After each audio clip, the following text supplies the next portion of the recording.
कानपुर से हमीरपुर तक की यह यात्रा अखिलेश यादव की निकल चुकी है। समाजवादी विजय यात्रा। हमारे साथ अखिलेश यादव एक्सक्लूसिव बातचीत करने के लिए मौजूद हैं। अखिलेश जी, आपकी समाजवादी विजय यात्रा जो कानपुर से निकली है, क्या मुख्य इसका उद्देश्य है?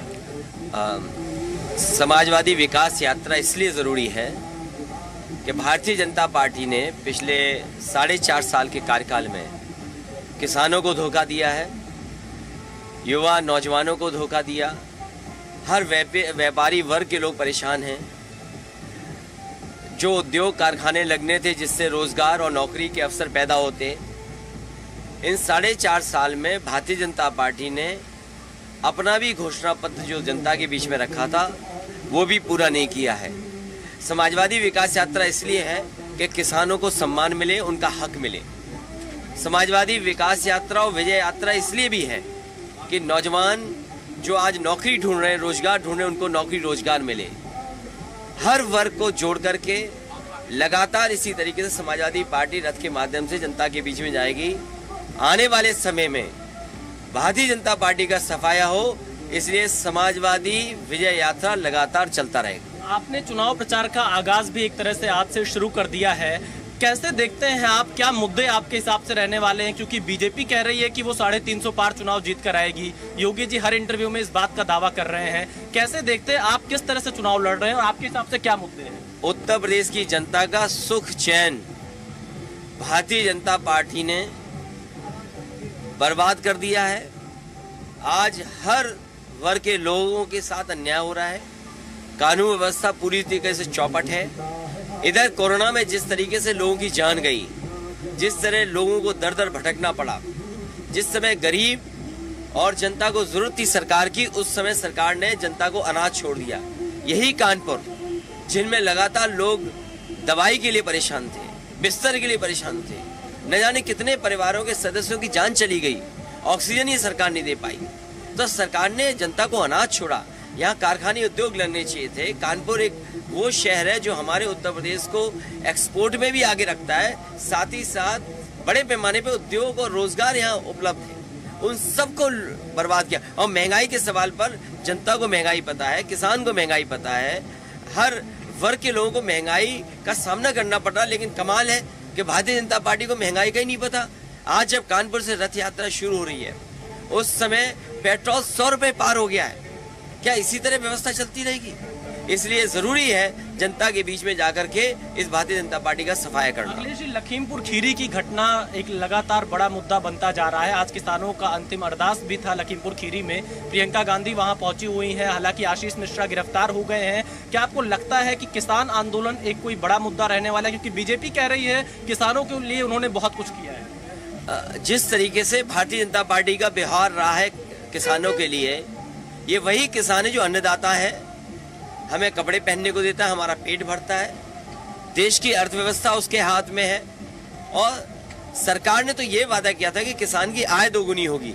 लेकिन जिस तरीके से 3 कानून लाए गए हैं, इन 3 कानूनों को लागू हो जाने के बाद किसान खुद अपनी जमीन छोड़ने के लिए मजबूर हो जाएगा, उसको पैदावार का मूल्य नहीं मिल पाएगा।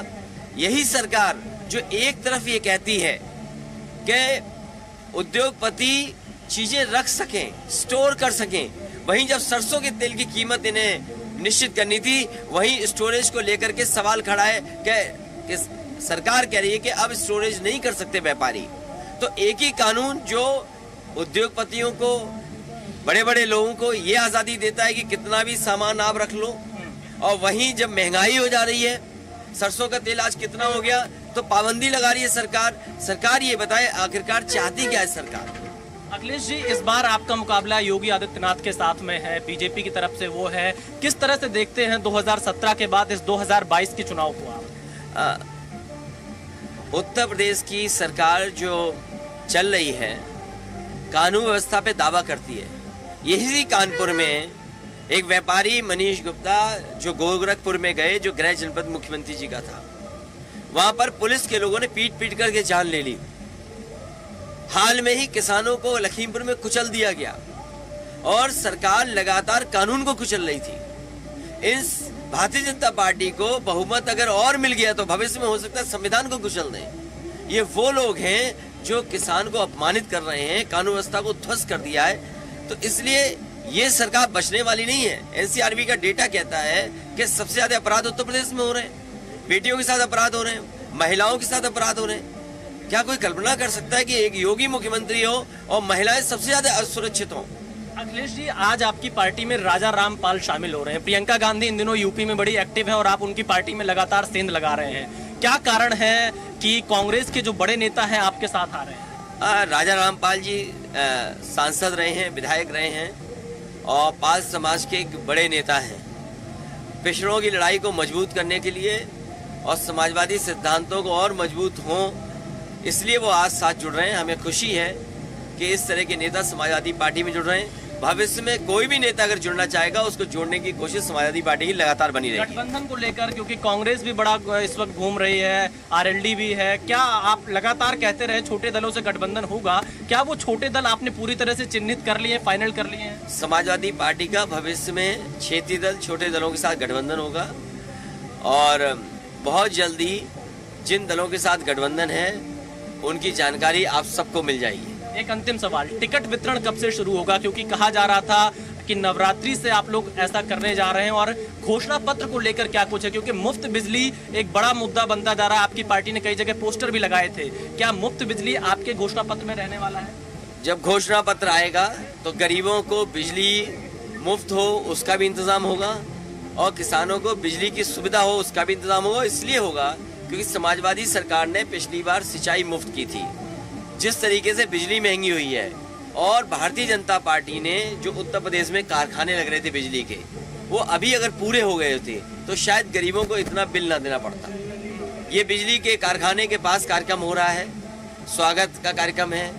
उत्तर प्रदेश में लगातार बिजली के कारखाने समाज सरकार में लगे थे, वो आज भी पूरे सरकार ने नहीं किए। एक भी मेगावाट नया उत्तर प्रदेश में बिजली का उत्पादन भारतीय जनता पार्टी की सरकार में नहीं हुआ है। टिकट कब तक बंटने शुरू हो जाएंगे? टिकट बहुत जल्दी बटेंगे। अभी समय चुनाव में, जैसे जैसे चुनाव करीब आएगा हमारे प्रत्याशियों को पता लग जाएगा कि उन्हें ही चुनाव लड़ना है। चलिए, बहुत बहुत धन्यवाद।